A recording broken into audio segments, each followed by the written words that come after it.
한 주간의 한반도 정세와 외교 안보 이슈를 정리해보는 토요일 대담 코너 한반도 브리핑입니다. 북한이 결국 또다시 군사 정찰 위성을 발사했고 일단 궤도 진입에는 성공한 것으로 확인됐습니다.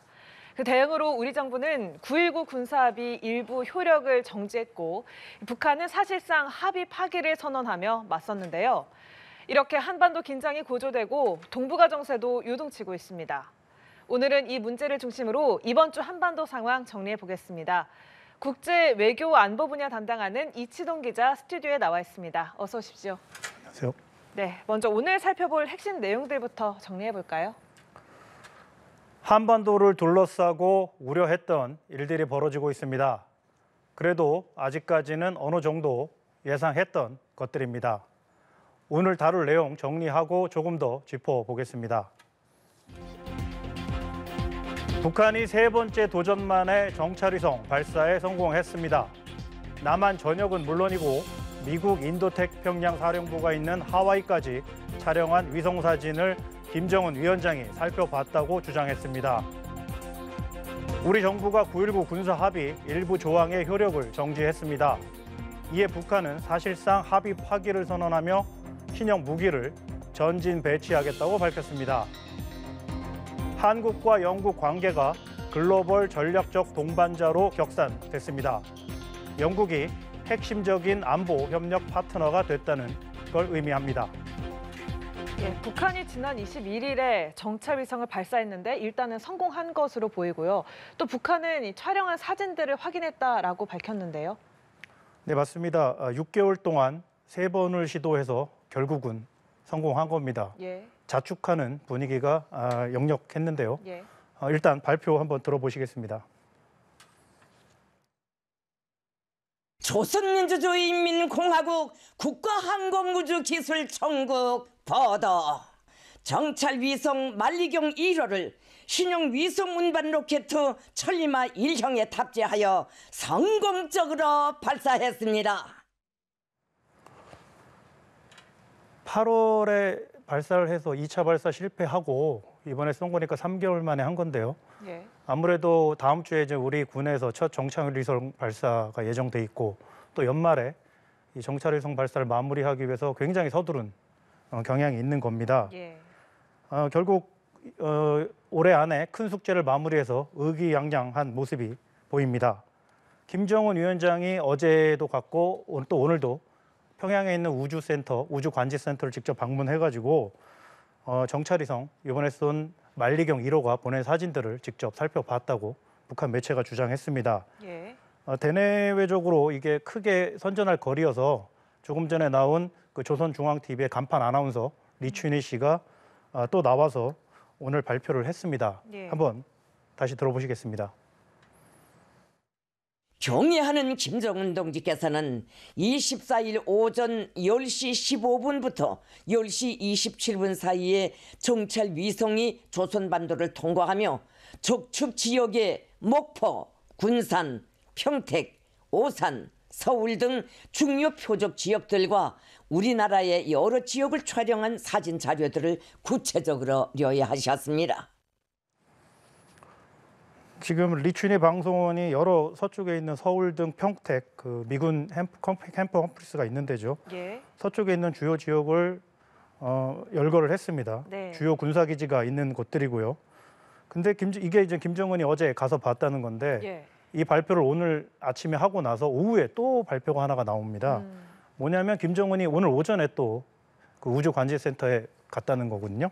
가가지고 이번에는 부산, 진해, 울산, 포항 같은 이제 동부 지역을 촬영한 사진을 봤다고 주장했습니다. 특히 부산에 지금 현재 미국 항공모함, 핵항공모함 칼 빈슨 호가 와 있거든요. 그 사진도 찍고 또 하와이는 이제 미국의 인도태평양 사령부가 있는 데인데 공군기지도 있고 여기를 촬영한 사진도 봤다고 전했습니다. 하지만 사진을 공개하진 않았습니다. 사진을 공개한 건 아니고요. 그렇죠. 이렇게 조금 전에 화면으로도 보셨지만 북한이 상당히 고무된 모습을 보이고 있는데요. 하지만 실제로 이 위성 사진을 찍고 또 데이터로 전송을 하고 이런 기능을 했는지는 아직 공식적으로 확인된 건 아니지 않습니까? 그렇죠. 북한 주장이 사실인지 아닌지는 아직 모릅니다. 이 위성은 일단은 궤도에 안착한 걸로는 보입니다. 예. 미 우주군 사령부가 식별 번호도 부여했습니다. 2023-179A거든요. 예. 이게 이제 2023년에 쏜 179번째 위성이다 이런 뜻인데 주민번호 같은 겁니다. 네. 관건은 이게 이제 데이터 송수신을 제대로 하느냐 이건데 이 부분이 확인이 안 된 거고 북한이 설사 위성 사진을 받았다고 해도 해상도가 얼마인지도 아직 저희가 확인할 길은 없습니다. 당초 북한은 이 만리경 1호가 한 일주일 이상의 안정화 단계를 거쳐가지고 12월 1일부터 정찰 임무에 착수한다고 발표했는데 성급하게 벌써부터 막 보도를 내고 있는 거거든요. 예. 한국하고 미국이 관련 사항을 분석하고 있고 또 그 북한의 앞으로 어떻게 보이는지를 보면은 위성 사진이 이게 위성이 제대로 작동하는지 아마 다음 주 정도 되면 윤곽이 나올 걸로 보입니다. 예. 계속해서 말씀하시는 것처럼 이 찍었다는 사진을 공개한 건 아니니까 확실히 알 수는 없습니다만 이렇게 북한이 주장하는 대로 정찰 위성이 제대로 작동을 한다면 군사적으로 꽤 의미가 클 것 같습니다. 그 의의에 대해서도 짚어주시죠. 네, 그 북한의 지금 정찰 위성도 주요 무기 중에 하나인데요. 예. 주요 무기를 최근에 이제 무기 개발 계획을 보면 하나 주목할 부분이 2021년 1월에 노동당 8차 대회가 있었습니다. 이게 이제 이 당대회가 5년에 한 번 열리는 건데 이 당시에 5개년 핵심 무기 개발 계획을 발표를 했거든요. 이게 일종의 로드맵이자 마스터 플랜입니다. 근데 여기에 보면은 극초음속 무기가 있고 초대형 핵탄두, 또 수중 지상 고체 연료 ICBM, 그리고 핵 잠수함, 핵 전략 무기, 정찰 위성이 들어가 있습니다. 근데 이제 지금까지 앞에 4개는 어느 정도 진전이 됐고 개발이 된 걸로 알려졌는데 정찰 위성이 비로소 이번에 첫 발사를 성공을 해서 단계에 들어선 겁니다. 그래서 이제 살펴보면 2년 반이 지났으니까 5개년 계획이 이제 반환점을 돌았는데 일단 계획대로 진행되는 걸로 보입니다. 물론 정찰 위성 발사가 조금 늦어지긴 했지만 그래서 이제 내년과 내후년 2026년에 이제 다음 당대회가 있으니까 그 전까지는 계속 지금 나온 열거한 무기들을 발사하면서 기술을 완성시키기 위해서 노력할 걸로 보입니다. 물론 7차 핵실험 가능성도 내년 정도에는 할 수도 있다고 보여집니다. 예, 또 다른 관건, 과연 러시아가 이번 정찰위성 발사에 도움을 줬느냐라는 건데요. 일단 우리 군과 정보당국은 협력한 정황을 포착했다라고 밝혔네요. 네, 그렇습니다. 8월 두 번째 발사와 이번 성공 사이에 주목할 만한 외교 이벤트가 이제 김정은 위원장이 러시아에 가서 푸틴을 만난 거거든요. 예. 9월 13일에 러시아 우주기지 보스토치니 우주기지에서 둘이 5시간 정도를 만났습니다. 그때 이제 당시에 취재진이 푸틴한테 물어봅니다. 북한 위성 개발에 협력할 용의가 있냐? 그러니까 푸틴이 대놓고 쿨하게 말을 합니다. 그것 때문에 여기 온 거다. 예. 우리 국정원은 김정은과 푸틴 회담 이후에 북한이 발사체 설계도와 그 1, 2차 발사 실패한 데이터를 러시아에 제공했고 러시아가 이걸 분석해서 피드백을 준 정황을 포착했다고 밝혔습니다. 우리 전문가의 의견도 한번 들어보실게요. 예. 상당히 부족한 시간입니다. 북러 정상회담 전이든 아니면 그 직후든 간에 러시아의 기술 자문이 일정 부분 이루어졌을 가능성이 높고 그것이 아주 심도 높은 설계상의 완전한 그 참여가 아니라 아주 난관에 해당되는 부분들에 부분적으로 아마 기술 자문을 했을 가능성이 높다. 네, 이런 전문가들의 판단대로 러시아가 북한을 도운 게 사실이라고 한다면 러시아가 동의하에 채택한 구속력 있는 안보리 제재를 북한이 위반을 하도록 러시아가 도운 공범이다라고 볼 수도 있을 것 같은데요. 맞습니다. 상당히 우려스러운 부분입니다. 예. 이게 다른 게 아니라 이제 정찰 위성이거든요. 우주 로켓을 이용한 정찰 위성이고 굉장히 첨단 무기인데 김정은의 표현에 따르면 이제 북한은 만리를 때리는 주먹, 돌주먹, 이제 핵하고 미사일을 말하겠죠. 예. 그 돌주먹에 만리를 보는 눈까지 갖게 되었다. 이렇게 표현을 하거든요. 굉장히 의미를 두고 있는 거고 정찰 위성이 사실상 그동안에 이제 한국하고 미국이 비교 우위를 갖는 비대칭 전력이었는데 이제는 그 판이 좀 바뀌기 시작한 겁니다. 네. 그런 부분에서도 우려스러운데 특히 러시아가 끼어든 건데 우리 정부의 판단이 맞다면 그간 북한의 핵 그 미사일 그 과학자들은 직접 만나고 온 당국자들의 얘기로는 토법, 그러니까 토착 공법이라는 표현을 쓴답니다. 토착 공법. 토착 공법에 대한 자부심이 굉장했는데 네. 뭐냐면 자기들은 외세의 도움을 받지 않고 자기 스스로 무기를 개발했다. 예. 이런 표현인데 이번에 만약에 러시아에서 도움을 받았다면 이거는 사실 이 잡으시면 스크래치가 간 겁니다. 하지만 크게 본다면 이제는 북한이 자체 개발을 뛰어넘어서 필요한 경우에 첨단 무기는 외국, 외부, 특히 러시아의 협력을 받는 선례가 된 겁니다.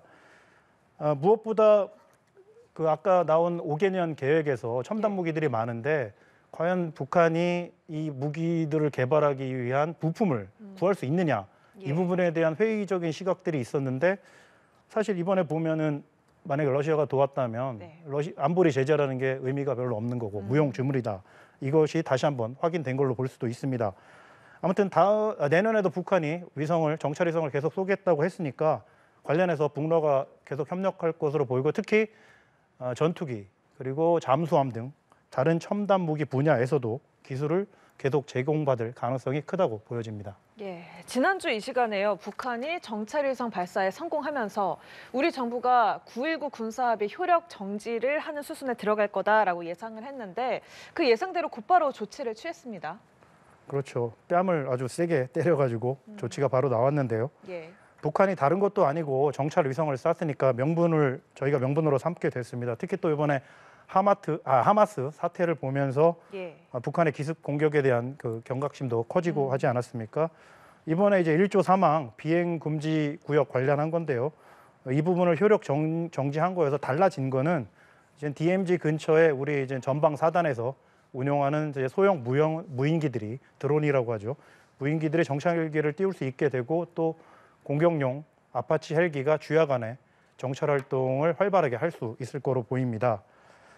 위성 발사 다음 날 우리가 이 조치를 바로 시행했는데요. 그 다음 날에 북한 국방성이 발표를 해서 더 이상 군사 합의에 구속되지 않겠다.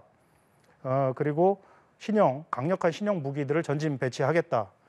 앞으로 남북 간 충돌 사태가 벌어지면 그 책임은 전적으로 남한에 있다. 이렇게 위협을 했습니다. 예, 갈등이 정말 고조되고 있는 상황인데 북한이 이렇게 위성을 발사할 때 윤석열 대통령이 영국 국빈 방문 중이지 않았습니까? 자, 순핵 영국 총리와 회담에서 양국 간의 안보 협력을 강화하겠다고 했습니다. 그렇습니다. 윤 대통령하고 순핵 총리는 정상회담을 하고 이후에 다우닝가 합의를 발표했습니다. 예. 아시듯이 다우닝가는 영국 총리의 관저와 집무실이 있는 거리입니다. 10번가에 있는 건데요. 핵심은 양국 관계를 글로벌 전략적 동반자 관계로 격상하는 겁니다. 이거는 서로 핵심 우방국이 됐다는 걸 의미합니다. 양자 관계를 규정하는 이제 용어인데요. 단계가 몇 개가 있습니다. 최고 단계는 이제 우리가 미국하고 동맹 관계니까 글로벌 포괄적 전략적 동맹이다. 이게 이제 미국하고 맺은 관계고 그 다음으로는 이제 호주가 있었는데 이번에 영국이 격상이 되면서 미국 다음에 이제 호주와 영국 이렇게 가장 긴밀한 안보 협력 파트너가 됐다는 뜻입니다. 미국하고 호주하고 하는 것처럼 특이한 부분, 이제 주목할 부분은 우리하고 영국이 이제는 외교 국방 장관이 서로 2+2 협의체를 가동하기로 했습니다. 사실 주요국의 외교 국방 장관을 한 날 한 자리에 모으는 건 쉽지 않습니다. 그만큼 서로 가까운 사이가 됐다는 뜻이고요.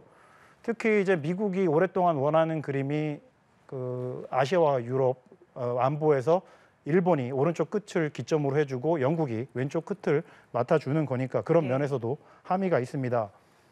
이번 합의로 한국은 요즘 핫한 그 안보 협의체인 오커스, KUS 회원국인 미국, 호주, 영국과 모두 긴밀한 안보 협의를 하게 됐습니다.